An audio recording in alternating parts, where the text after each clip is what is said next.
Let's stop. This is all whacked out.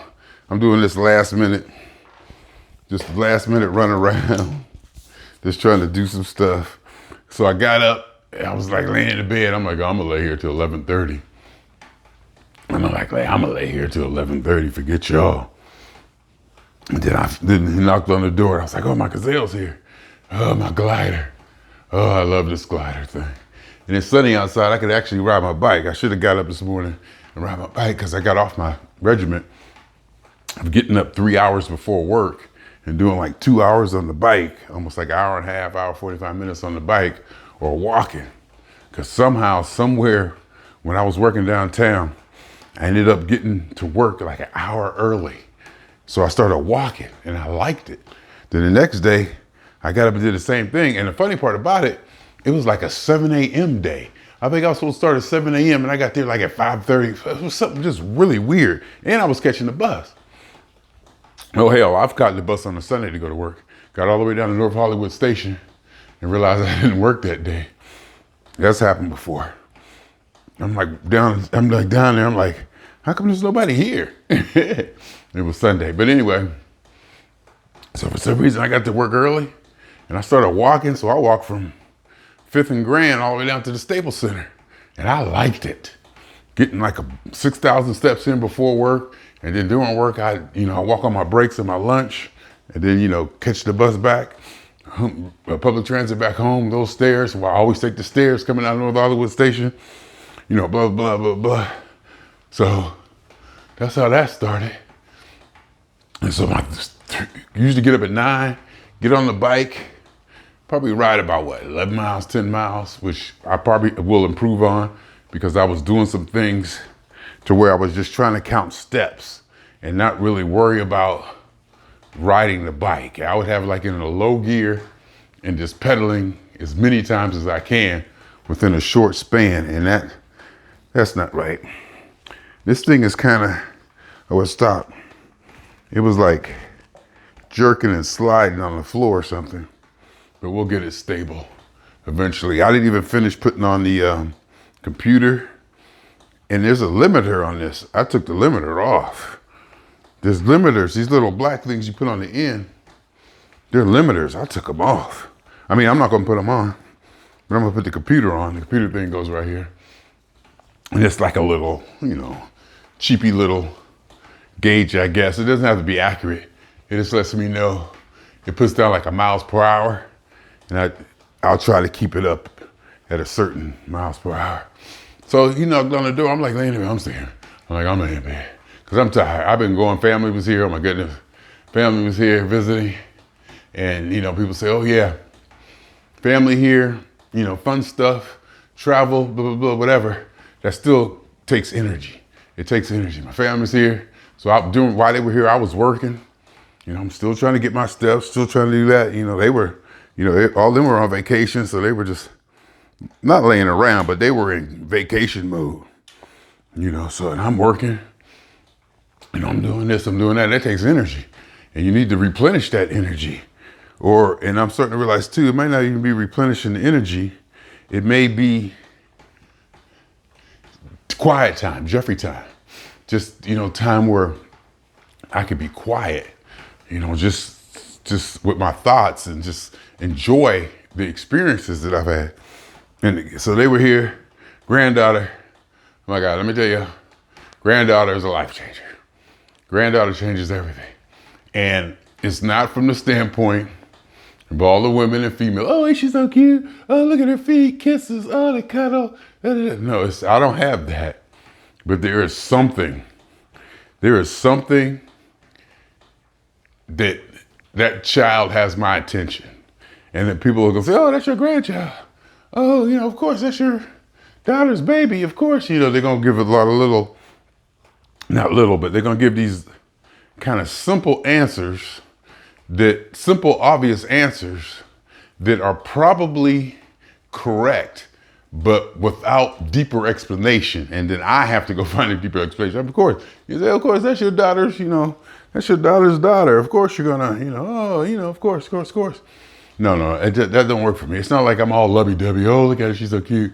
Oh, there's something almost instinctive in me that's driving me to go back there every 2 months and put something on that child. And I mean, put something on it in a way that to give them, I have a desire or an inclination to give that child or to teach that child or to show that child the things that I believed made me quote unquote successful. Successful is completely subjective. It's just in my mind. The things in my life, I just used successful, I was too lazy to think of the right word. The things in my mind that I think would be tools to make this person powerful. Did it with my niece. I was basically too young to do it with my children.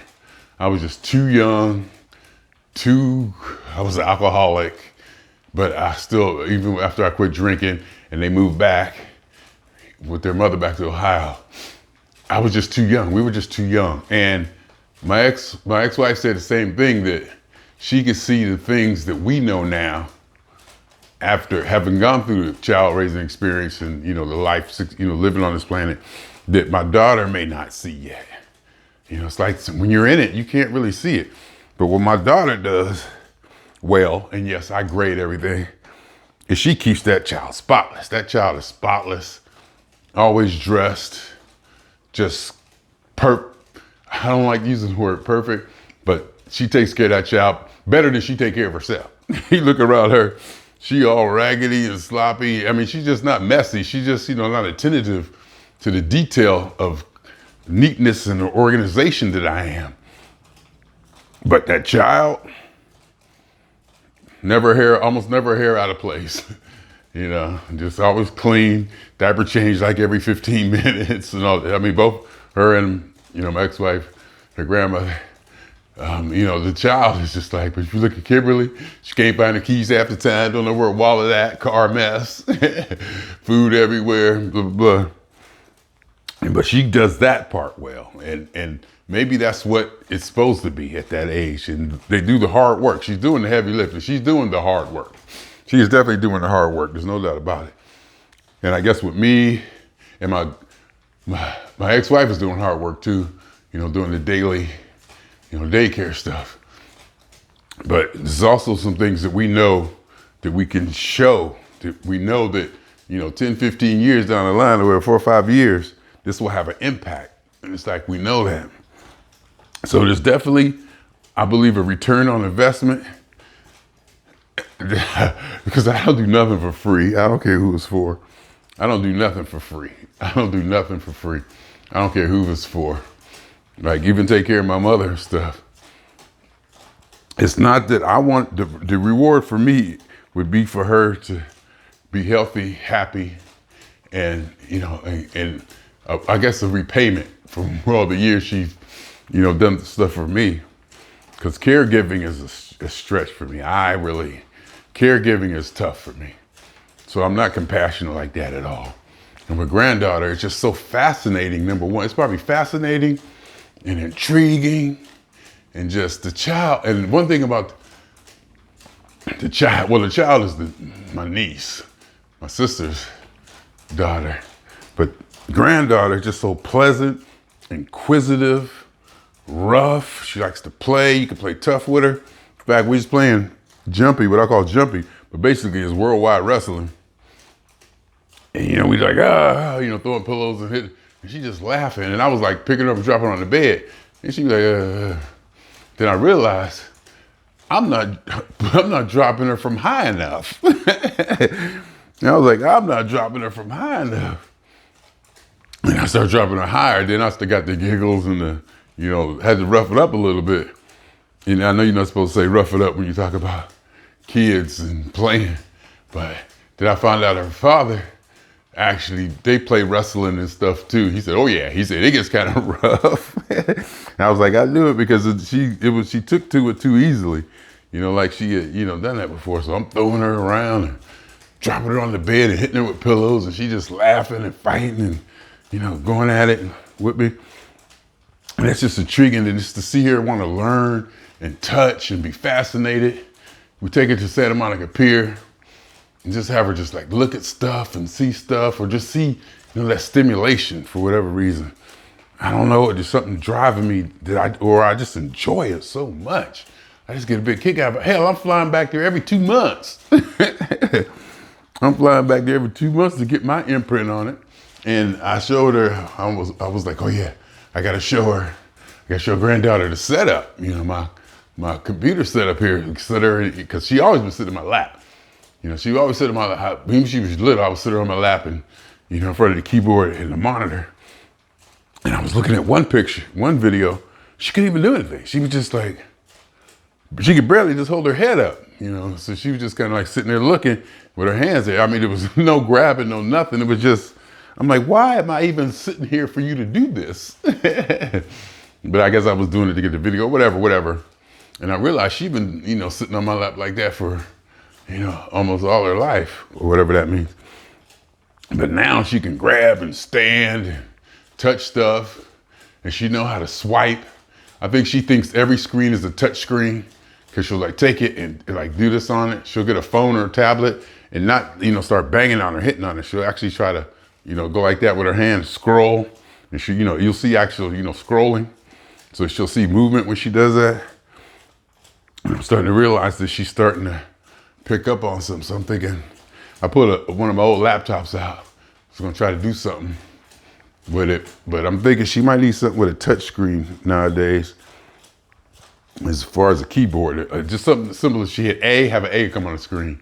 B come on the screen. Just all, something just that simple, like a big B to get a reaction or a trigger whenever a key is hit.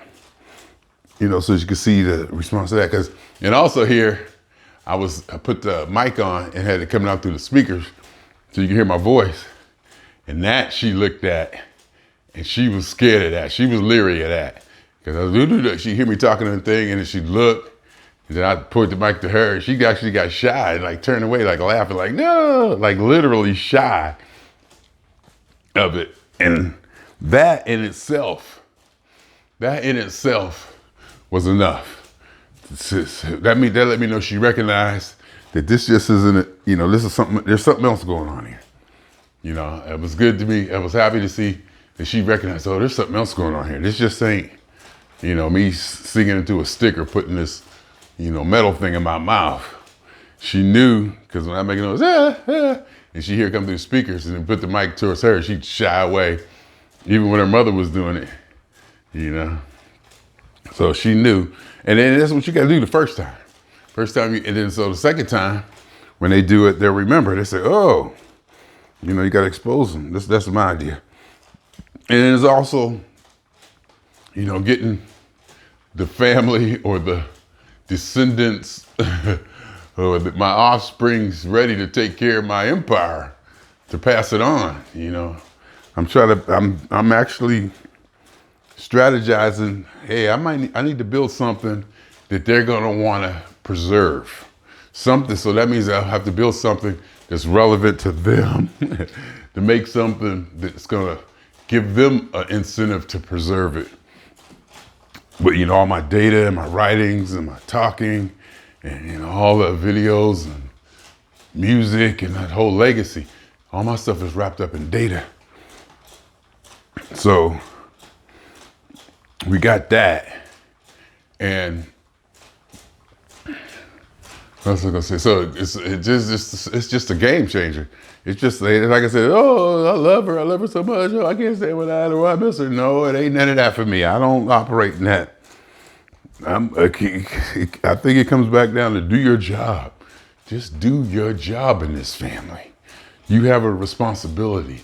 You have an unspoken responsibility. Even with granddaughter, she's all, cute and lovable and blah, blah, blah, blah, blah. But she got responsibilities too, as being part of this family. You just can't be going around willy-nilly acting all kinds of, any old kind of way. Even at that age, there's an expectation, at least in my mind. Now, you might say, can a child let you down or not meet your expectations and you be disappointed in them? No, I don't think so. I mean, that's a whole different discussion. Take that back. That's a whole different discussion, because something can happen where you can be disappointed. I mean, there's things that can happen. Let's just face it. no matter what age. But as I was saying before, with my kids it's probably almost impossible for them to meet my expectations. It's probably just impossible because they're so high. They'll never meet them. Because as soon as they meet that expectation, there'll be another one. It's just endless. Just probably the same way I set for myself. There is no, oh, we made it. Oh, we're here now. It's always more. They can be proud. I'll say, yeah, that's good. So what's next? What's next? Where we going next? So it's fun. But there are metrics. There are definitely metrics for granddaughter.